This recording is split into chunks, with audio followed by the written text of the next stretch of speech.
enlever ma vidéo et on va partir sur ce cours.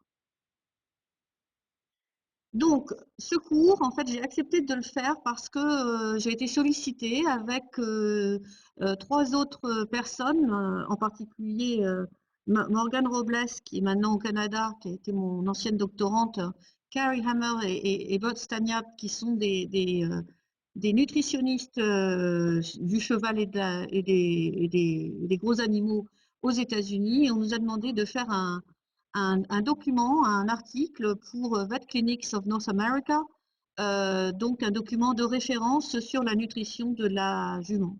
Et donc la rédaction de cet article a été vraiment l'occasion de 6 mois de discussions mensuelles, presque toutes les semaines, sur mais qu'est-ce qui est important, qu'est-ce qui n'est pas important, etc. Et je trouvais que c'était important de le partager avec vous. Et on a eu la chance aussi d'avoir les conseils de Manfred Koenen, qui est un grand spécialiste de la nutrition du cheval en Allemagne, et des relectures de Pat Harris et Megan Shepherd, qui sont aussi des nutritionnistes du cheval, l'une en Angleterre et l'autre aux États-Unis. Donc, le cours va constituer en 3 petites parties. Donc, la première, c'est les bases. Comment on nourrit un cheval, quels sont les différents systèmes. Et on va tout de suite aller voir comment est-ce qu'on a pu estimer les besoins chez le cheval. Et puis, on va voir des recommandations générales. Je ne vais pas vous faire un cours de nutrition, vous avez plein d'outils.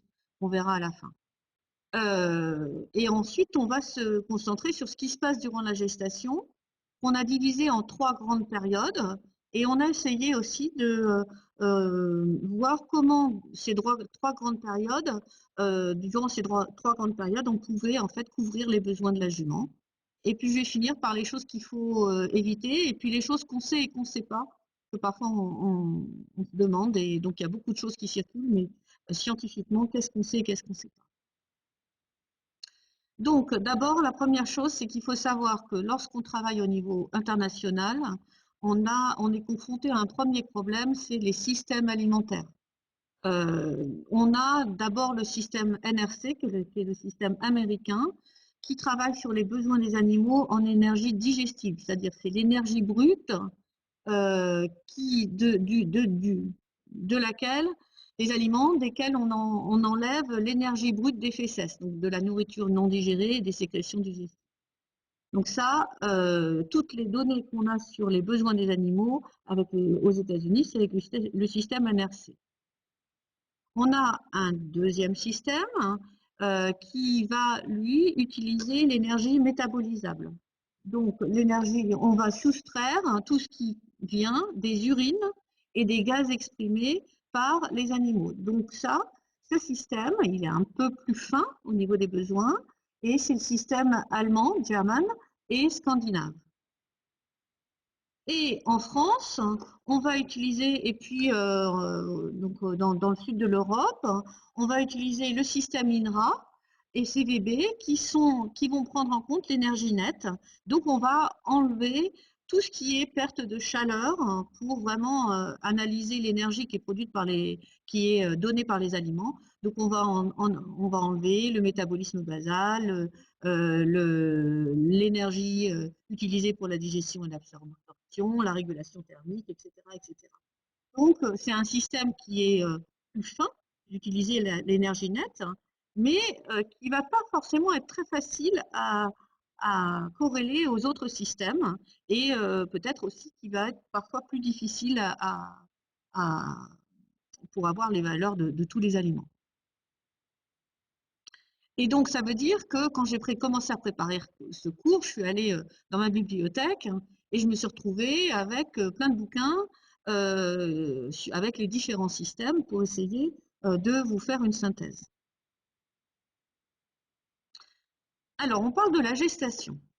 La première chose qu'il faut savoir quand on travaille sur la gestation, c'est de savoir comment ont été calculés les besoins des animaux. Donc, pour la plupart des besoins, sont estimés parce qu'on estime finalement l'accrétion tissulaire, donc l'augmentation de tissus maternaux et fétaux qui est nécessaire pour la gestation. Et c'est là-dessus que la plupart des systèmes se basent. Donc, ils font des estimations de la croissance fœtale et de la croissance du estimations. Ils estiment combien il y a de glucides, de lipides, de protéines, et puis on va faire l'estimation des besoins de la jument comme ça. Alors vous voyez ici un graphe à partir de diverses équations qu'on a trouvées dans la littérature, et vous voyez que ces graphes sont un petit peu différents, et même on n'a pas pu faire figurer le graphe INRA, parce que le graphe INRA, quand on arrivait à terme, donnait des valeurs qui n'étaient pas du tout cohérentes. C'est-à-dire qu'en fait, le fœtus à 320 jours était plus gros qu'à terme. Donc il y avait un problème dans l'équation. Et pourquoi on a ce problème-là? Parce que d'abord, toutes les références de croissance fœtale sont des références très anciennes, qui datent plutôt des années 70. Il y a quelques petits trucs des années 80, mais pas grand-chose. Et surtout que finalement, les gens n'ont pas abattu, à part il y a très longtemps, et c'était des juments de trait, les animaux pour savoir quelle était vraiment la croissance fœtale, mais toutes les données qui ont été obtenues ont été à la base d'avortements, de données d'avortement. Et donc, il y a certainement une grosse sous-estimation des besoins nutritionnels qu'on va trouver dans les tables pour la jument gestante, parce que cette estimation, elle n'est pas vraiment parfaite. Alors, l'estimation, en France, on utilise les tables INRAE. Donc là, vous avez le livre de William Martin Rosset aux éditions Poirier, qui est le dernier livre qui est sorti sur les besoins des chevaux. Donc ça, c'est un peu une table de chevet à avoir. Et c'est là-dessus que sont basées les estimations et tous les outils qui sont fournis par l'IFCE.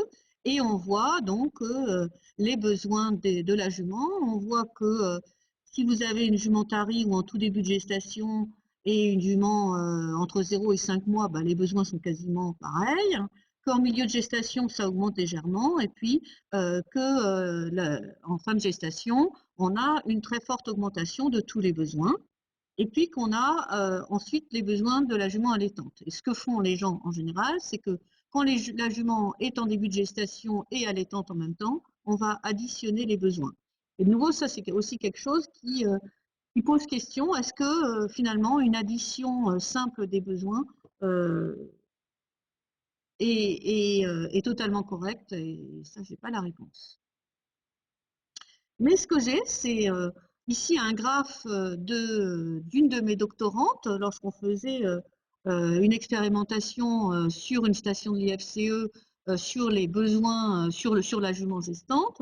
Et notre objectif, c'était de faire des juments grasses ou obèses durant la gestation et des juments normales. Et donc, du coup, on a nourri les animaux soit avec 100% des recommandations sur les tables INRAE, soit avec 130% des recommandations sur les tables INRAE. Et ce qu'on s'attendait, c'est que la courbe rouge monte et que la courbe noire soit, donc ici vous avez donc dans l'axe des Y la note d'état, désolé, la légende est partie, mais c'est la note d'état, Body Condition Score, et donc on s'attendait à avoir grosso modo à maintenir la note d'état avec la courbe noire à 100% et à avoir une augmentation de la note d'état avec la courbe rouge. Et vous voyez que ce n'est pas le cas.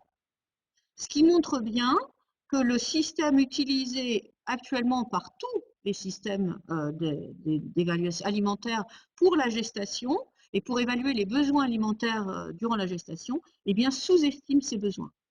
Donc, premier conseil, il va falloir que, bien sûr, que vous fassiez une nutrition équilibrée, que vous utilisiez les tables, mais les tables ne vont pas être forcément la Bible. La Bible, ça va être de voir la note d'état de votre jument et de savoir qu'elle ne perd pas d'état. Ou si elle en perd un tout petit peu, c'est pas très grave, mais puisque ces poulains, ensuite, on connaît très bien, et les juments aussi, mais voilà, sachez qu'il y a vraiment une sous-estimation. Alors, le point très important, c'est qu'il faut vraiment, comme pour toute l'alimentation du cheval, c'est qu'il faut vraiment garder en tête que les fourrages doivent rester à la base de l'alimentation, avec un objectif de maintenir une note d'état autour de 3, 3,5. Et donc, comme nous, on a vu sur nos expérimentations qu'une légère note d'état n'est en général pas dangereuse. Et on sait par ce qui est fait toutes les études qui sont faites sur les chevaux en semi-liberté, qui ne sont pas nourris l'hiver et qui ont une perte d'état importante durant l'hiver, c'est que ça ne devrait pas affecter la fertilité ensuite. Mais donc là, nous, on n'a pas fait la preuve de concept sur le troupeau expérimental, mais ce qu'il y a dans la littérature montre que si ensuite on a une montée d'herbe et que les animaux mangent bien, on n'aura pas de baisse de fertilité. Donc la matière sèche ingérée doit être de 1 à 3% du poids vif. Donc ça, c'est chez le cheval en général. Et on va être plus près de 3% pour les juments gestantes et allaitantes. Donc, quand vous faites votre ration pour vos juments, il faut d'abord optimiser les apports en fourrage, avec au minimum 50% de l'apport en matière sèche qui est apporté en fourrage, et plus si possible. Donc, on peut avoir dans les meilleures conditions, quand vous avez un fourrage d'excellente qualité et de bonnes conditions, vous pouvez couvrir 100% des besoins par les fourrages. Mais on sait bien que dans beaucoup de nos conditions d'élevage, on ne peut pas utiliser uniquement des fourrages, et donc on va rajouter des aliments concentrés pour compléter la ration. Ce qui est recommandé, c'est de 5 à 30% de la ration, et pas plus, surtout pas plus. Et on va essayer, on va le voir un petit peu plus par la suite, hein, de remplacer une partie des concentrés riches en amidon par de l'huile qui peut être utilisée en complément, qui va permettre de compléter l'apport énergétique. Donc, il faut faire attention aux excès de concentré et d'amidon, et donc il faut penser que vous pouvez utiliser de l'huile aussi pour compléter au niveau énergétique. Au niveau des besoins en vitamines, alors voilà ce qu'on a dans la littérature. Les données ne sont pas forcément très claires, hein, et quand on a travaillé avec mes collègues nutritionnistes des États-Unis, on a essayé de répondre de façon très pratique. Alors là, je suis désolée, hein, comme c'était pour les États-Unis, on a travaillé en système NRC, mais donc vous avez les données en système INRAE dans le tableau de William Martin Rosset que je vais montrer plus haut. Mais ce qui est important, c'est la dernière colonne où on s'est dit, est-ce que finalement, sur ces vitamines, alors vitamine A, vitamine D et vitamine E, est-ce qu'une alimentation en fourrage est suffisante pour apporter ces vitamines? Donc, pour la vitamine A, elle est présente dans l'herbe. Donc, si il n'y a pas de fourrage frais, il va falloir avoir une supplémentation en vitamine A. De nouveau, alors là, il faut faire très attention parce que la vitamine A en excès, ça peut être toxique. Donc, il ne faut surtout pas, attention, trop de vitamines tue les vitamines, hein. Vous pouvez avoir des problèmes de toxicité. Mais il va falloir supplémenter si vous ne nourrissez vos animaux qu'avec des fourrages secs. Pour la vitamine D, eh bien, comme pour l'humain, le cheval va faire sa production de vitamine D quand il est au soleil, quand il est dehors. Donc, une supplémentation en vitamine D, ça peut être nécessaire pour des chevaux qui seraient maintenus à l'intérieur la majeure partie du temps. Donc, on trouve des valeurs un peu plus importantes en vitamine D en précurseur dans les fourrages séchés, mais voilà, sur les animaux qui sont à l'intérieur, on peut avoir besoin de supplémenter. Et pour la vitamine E, on va être comme pour la vitamine A, on doit pouvoir supplémenter si on n'a pas accès à des fourrages. Donc ça, c'est les vitamines pour lesquelles on sait des choses. Pour les vitamines B, on n'a pas de données. Les besoins sont inconnus. On sait que les vitamines B sont présentes dans les fourrages, et on a une production de vitamine B par les microbes du tube digestif, donc le cheval est relativement autonome, mais pour l'instant, il n'existe pas dans la littérature d'évaluation des besoins de façon exacte durant la gestation. Donc, on va suivre les recommandations qu'on peut trouver pour l'alimentation du cheval en général.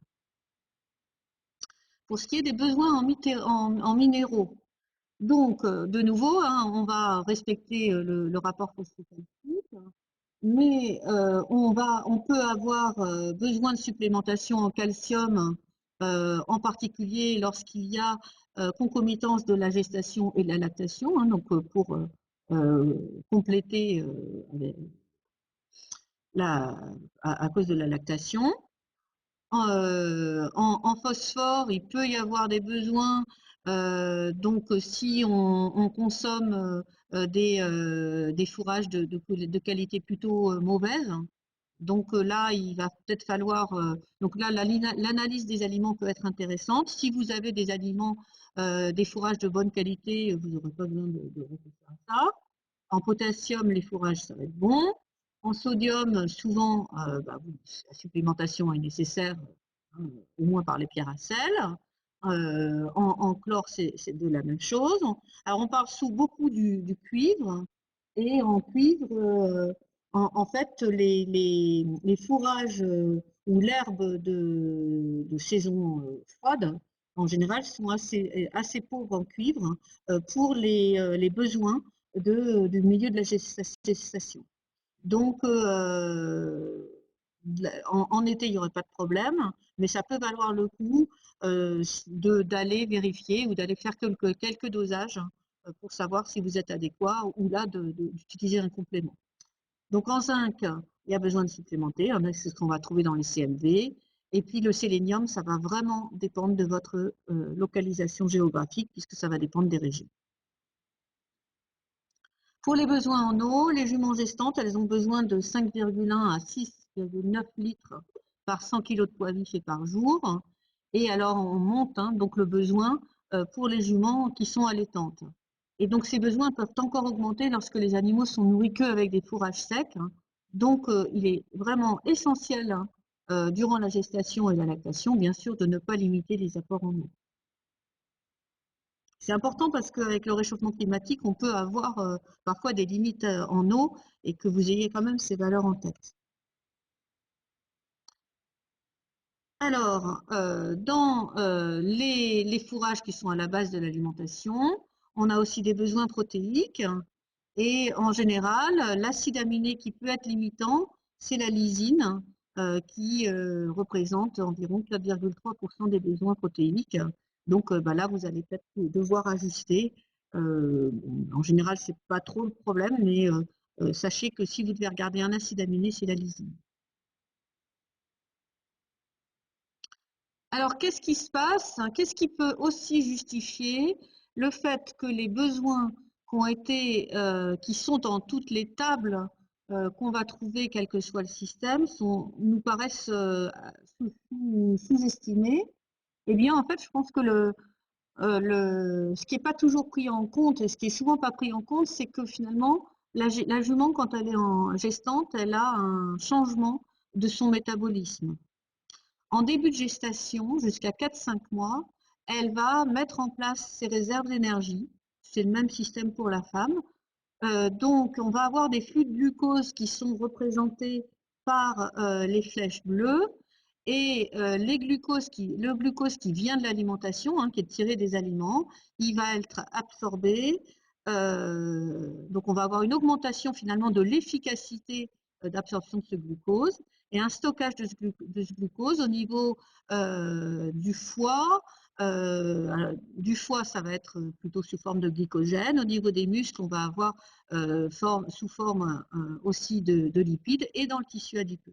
Donc, on parle d'anabolisme facilité. Donc, finalement, la jument, elle a des besoins énergétiques qui sont très proches des besoins de maintenance et elle va couvrir ses besoins de stockage, de mise en place de réserves d'énergie par le fait qu'elle va être plus efficace du fait de son métabolisme qui va être changé du fait de la gestation. Alors, la diapo est pas très bien. Je suis désolée, donc il y a quelque chose qui a sauté ici. Peu importe. Ici, vous avez le temps de la gestation, de 0 jour jusqu'à, donc on va descendre jusqu'à 330 jours, un temps moyen de gestation. Et alors, j'avais une animation, et puis en passant en PDF, elle a sauté. Mais vous voyez ici tout ce qui se passe avant la mise en place du placenta, qui va être l'organe d'échange.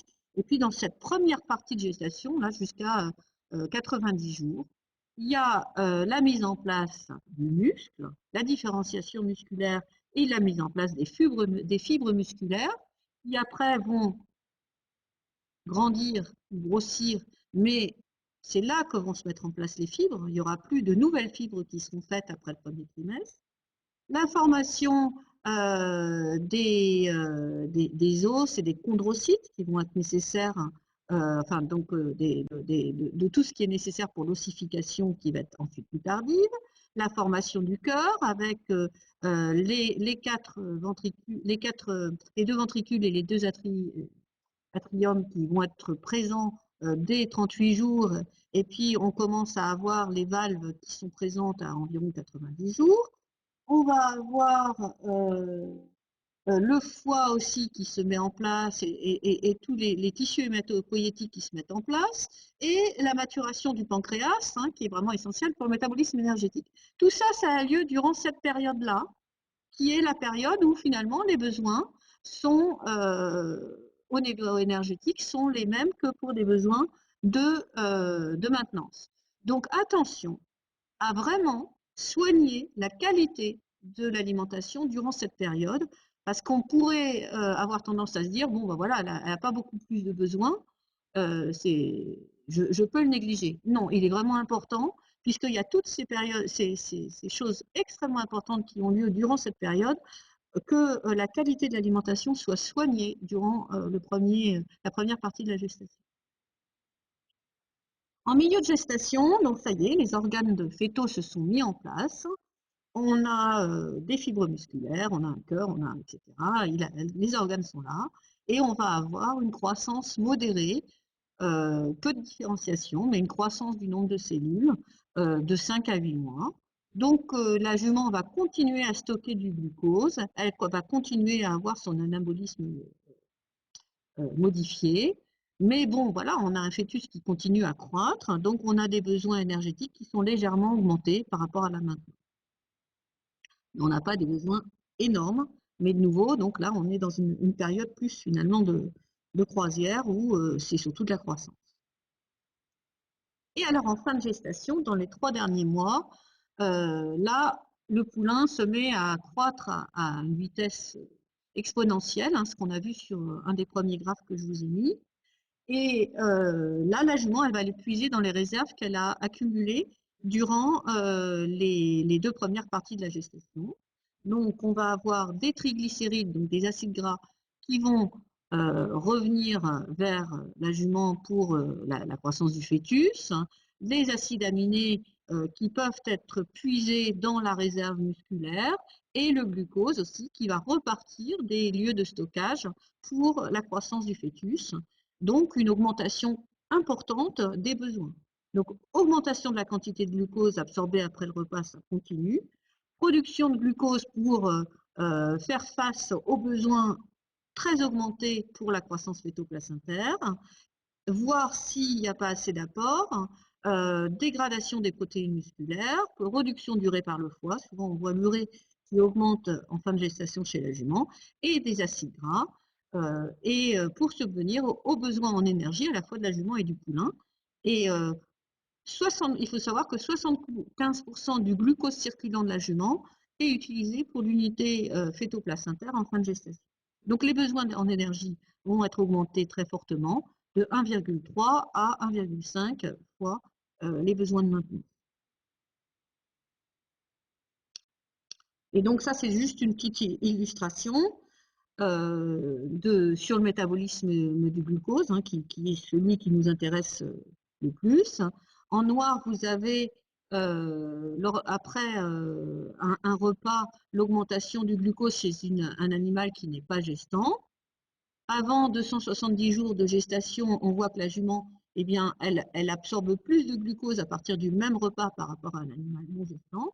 Et puis, lorsqu'elle est en fin de gestation, eh bien, elle a vraiment un métabolisme qui est changé, elle absorbe encore plus de glucose. Ce qui permet aussi de comprendre, finalement, les besoins ont été sous-estimés par les nutritionnistes par la création fétale. Et malgré tout, et malgré la meilleure efficacité de la jument à absorber, eh bien, on a quand même un peu des sous-estimations. Et donc l'insuline, pareil, ça c'est l'insuline qui va faire rentrer le glucose dans les cellules, l'augmentation chez un animal non gestant, on voit que ça augmente beaucoup plus en milieu de gestation. et encore plus en fin de gestation. Et donc, par contre, la sensibilité à l'insuline, c'est-à-dire la capacité à faire rentrer le glucose dans les muscles ou dans le foie, eh bien, elle va diminuer en fin de gestation parce que ce glucose, il va passer pour le fœtus et pour le placenta et il ne va pas aller rentrer dans le foie et dans le glucose. Donc, elle a vraiment un métabolisme qui est changé. Alors, un autre point qu'on a discuté, enfin, qui nous a paru intéressant de, de mettre en évidence, alors qui est vrai, hein, mais qu'on ne réalise pas tout le temps, c'est qu'on va vraiment avoir finalement des apports qu'on va devoir varier selon si nos animaux sont en saison ou pas en saison. En saison naturelle, on a donc la première période que j'ai appelée organogénèse, la deuxième période que j'ai appelée croissance et la troisième période que j'ai appelée croissance exponentielle et puis maturation du fœtus. Si on est en saison naturelle, avec une conception en avril et un poulinage en mars, ici vous avez à peu près la durée du jour, en tout cas pour l'Europe, hein, parce qu'il y a quelqu'un des Caraïbes, on va avoir quelque chose de beaucoup plus plat. Et donc, si dans nos contrées, on va pouvoir utiliser la durée du jour un peu comme quelque chose d'approximatif pour la disponibilité de fourrage frais. Bon, on voit que l'organogénèse, elle a lieu au moment où on a encore beaucoup de lumière et de l'herbe, et c'est très bien parce que là, je vous ai dit que la qualité des fourrages était vraiment importante. On a la période de croissance modérée en hiver, mais finalement, c'est peut-être là où il y a le moins de besoins très qualitatif au niveau de la croissance. Et quand on arrive à la croissance exponentielle, on va arriver au début du printemps. Donc, on va avoir des besoins qui vont être complétés ensuite avec les besoins de lactation et on sera au bon moment.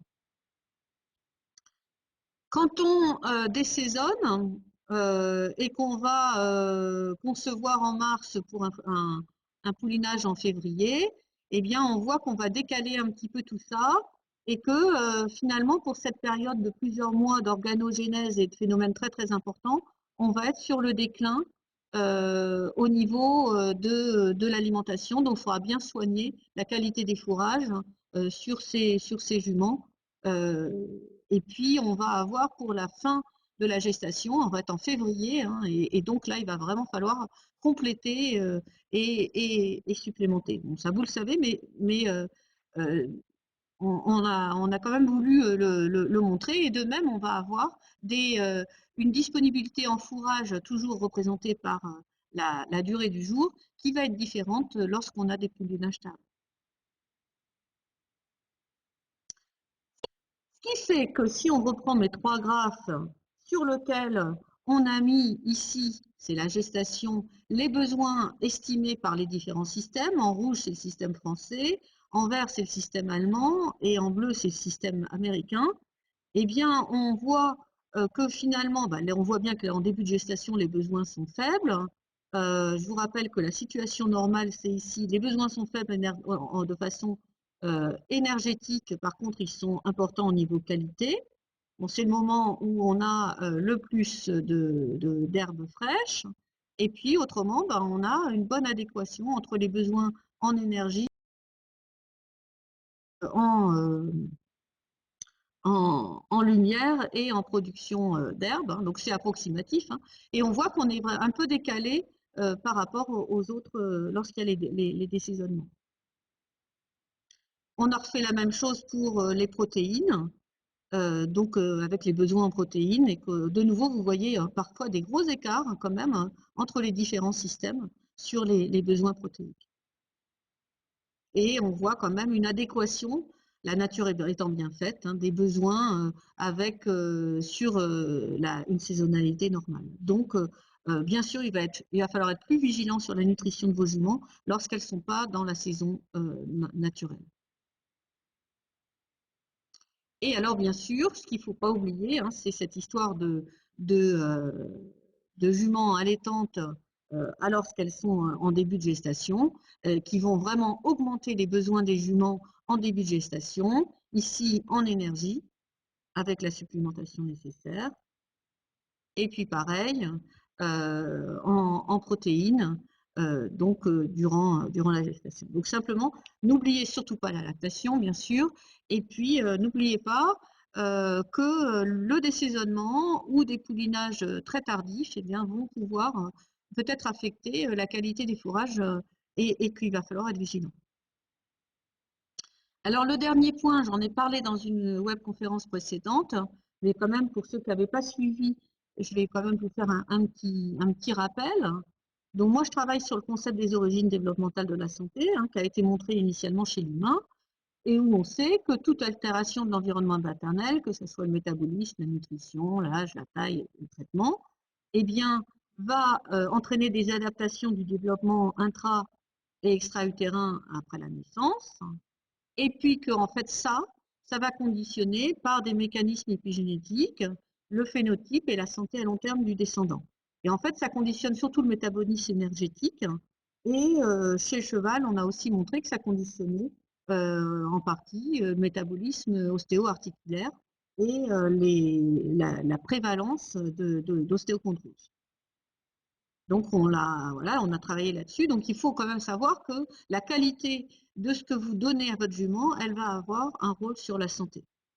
Chez la jument, ce qu'on a montré, c'est que si vous ne nourrissez pas de façon adéquate votre jument, soit que vous en donnez trop, soit qu'elles sont sous-nourries, vous pouvez avoir des effets sur la santé du poulain, mais que vous n'allez pas le voir directement sur le poids du poulain. Vous n'allez rien voir. Ça va être des effets insidieux qui vont se développer après.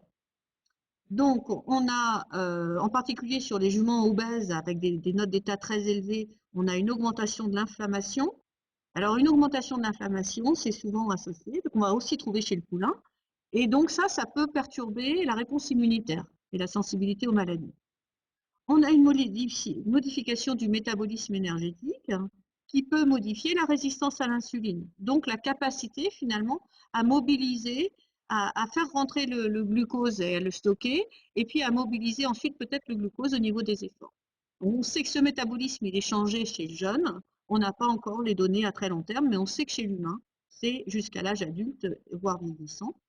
Donc on peut, chez l'humain, on sait que ça entraîne un syndrome métabolique. Chez le cheval, on ne sait pas encore. Et puis on sait aussi que ça peut avoir un rôle sur l'ostéochondrose.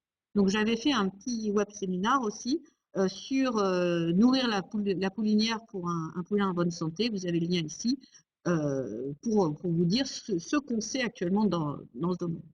Il ne faut pas l'oublier. Donc, pour en plus produire des poulains en bonne santé, puisque c'est ça que vous voulez faire, il faut vraiment faire attention. La suralimentation de la jument, elle n'est pas recommandée, et la sous-alimentation non plus. Donc, il va vraiment falloir suivre la note d'état de votre jument, rester autour de 3, 3,5. Si vous perdez un petit peu de note d'état, pas d'affolement. A priori, ça a moins d'effet. Alors, il ne faut pas descendre en dessous de 2, c'est clair. Mais c'est moins grave que de rester avec une jument obèse. Et donc, on doit considérer, donc, en fonction de sa note d'état, pour ajuster sa note d'état et de son ingestion, bien sûr, garder son ingestion, bien sûr, garder le fourrage à la base du régime alimentaire. Et on a particulièrement mis en évidence le fait que la présence d'amidon d'un excès d'amidon qu'on va apporter par des concentrés dans la ration de la jument, eh bien, ça entraîne des problèmes ostéo-articulaires et une augmentation des lésions d'ostéochondrose. Donc, la recommandation qu'on peut vous donner, c'est de ne pas donner plus d'1 gramme d'amidon par kilo de poids vif par jument et par repas pour limiter les effets néfastes des glucides sur la santé du poulain. Donc ça, c'est la recommandation à garder en tête.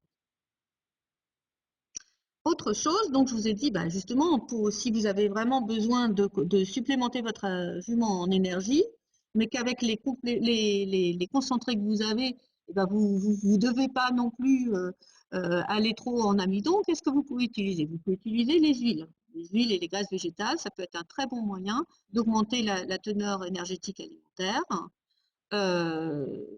On parle beaucoup pour l'alimentation humaine du rapport oméga 3, oméga 6. Alors les oméga 3, il y en a plein dans l'herbe. Donc, ça sert à rien d'aller complémenter, d'aller acheter des huiles chères avec des oméga 3 lorsque les animaux sont à l'herbe. Par contre, pour des animaux qui sont à l'alimentation sèche, l'apport d'oméga 3 peut être très intéressant. Et en fait, il faut savoir que tout ce qui est alimentation concentrée est plutôt riche en oméga 3, en oméga 6, qui sont les acides gras qui sont plutôt pro-inflammatoires, alors que les oméga 3 sont plutôt anti-inflammatoires et protecteurs. Alors c'est un petit peu compliqué de ça parce que ce qu'il faut, c'est un équilibre.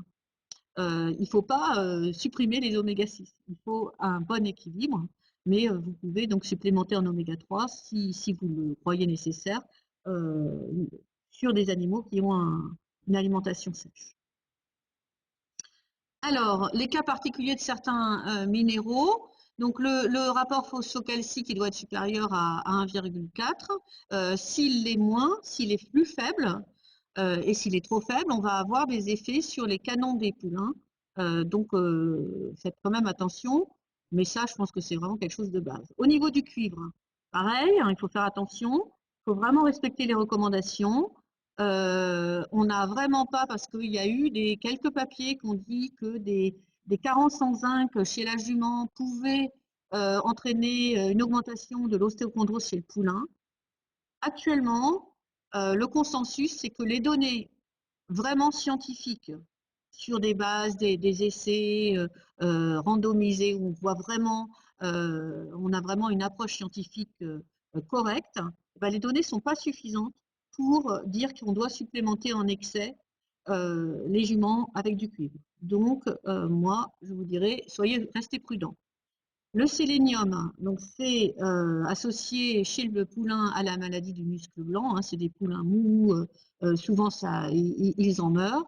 Et donc là, si vous avez eu un cas chez vous de maladie du muscle blanc, il faut absolument envisager la supplémentation. Et là, c'est avec le veto, parce que la toxicité du sélénium est assez proche des doses recommandées. Donc on recommande 0,2 mg par 100 kg de poids vif en gestation, mais la limite maximale toxique, c'est 1 mg. Ben, il faut quand même bien analyser ces aliments et être sûr de ce qu'on fait et pas supplémenter. Et en particulier, faites attention, hein, il y a des CMV pour d'autres espèces ruminantes où les besoins ne sont pas les mêmes. Et un CMV avec du sélénium pour les moutons n'est pas adapté pour le cheval. Donc, à discuter, à réfléchir avec votre nutritionniste ou votre vétérinaire. Et puis, il faut aussi faire attention aux formes utilisées. Hein, les formes organiques sont apparemment mieux absorbées que les formes minérales. Donc, à réfléchir. L'iode, c'est important pour la formation des hormones thyroïdiennes. Et on sait qu'un excès d'iode peut entraîner une hypothyroïdie congénitale chez le poulain.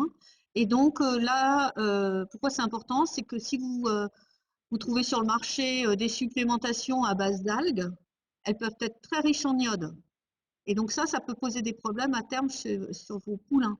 Donc de nouveau, c'est peut-être très bien sur l'animal non gestant, mais sur un animal gestant, il va falloir faire attention aux supplémentations en algues et au moins avoir des données de sécurité d'utilisation de ces produits durant la gestation. Et souvent, vous ne les avez pas.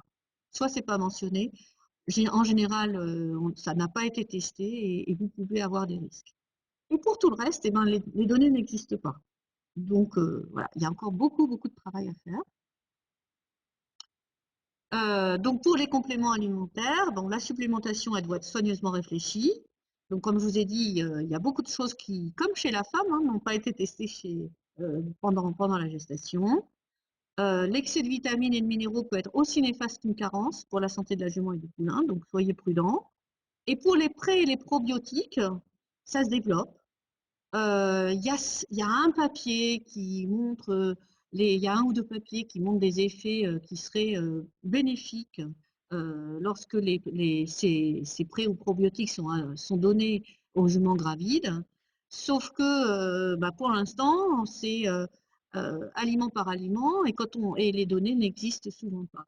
Donc de nouveau, c'est peut-être des sujets de recherche qu'il va falloir qu'on fasse financer pour avoir plus plus de données à vous fournir pour savoir quel est l'intérêt pour la jument gestante et pour son poulain de supplémenter durant la gestation avec ces préobiotiques. Alors, je vous rappelle hein, que au niveau de l'IFCE, je vous ai dit qu'il fallait bien, surtout la note d'état, mais vous pouvez aussi estimer le poids, il y a des outils de stimulation qui sont disponibles sur le site de l'IFCE, des outils de ration qui vous permettent de consulter et de vérifier vos rations. Donc, utilisez-les, réutilisez-les et utilisez-les encore. C'est là-dessus, sur la base de ce que je vous ai dit, vous pouvez pas trop vous tromper ensuite en utilisant ces outils et en vous rappelant ce que je vous ai dit. Il y a aussi eu plein de webconférences qui peuvent vous aider donc sur l'alimentation de la poulinière, sur nourrir la poulinière, etc. et sur l'estimation de l'état corporel. Et l'estimation de l'état corporel d'une jument gestante, c'est pas facile.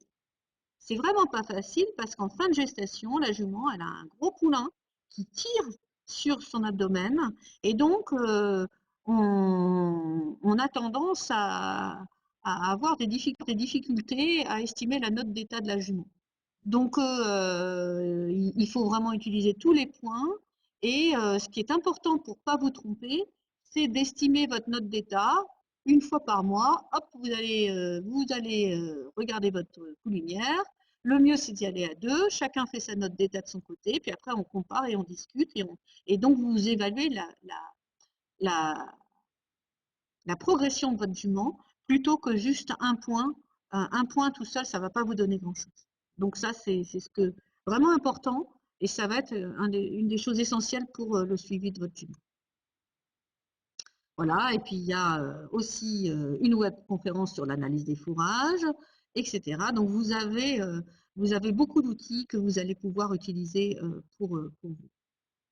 Voilà, donc ma conférence est terminée. Je vais pouvoir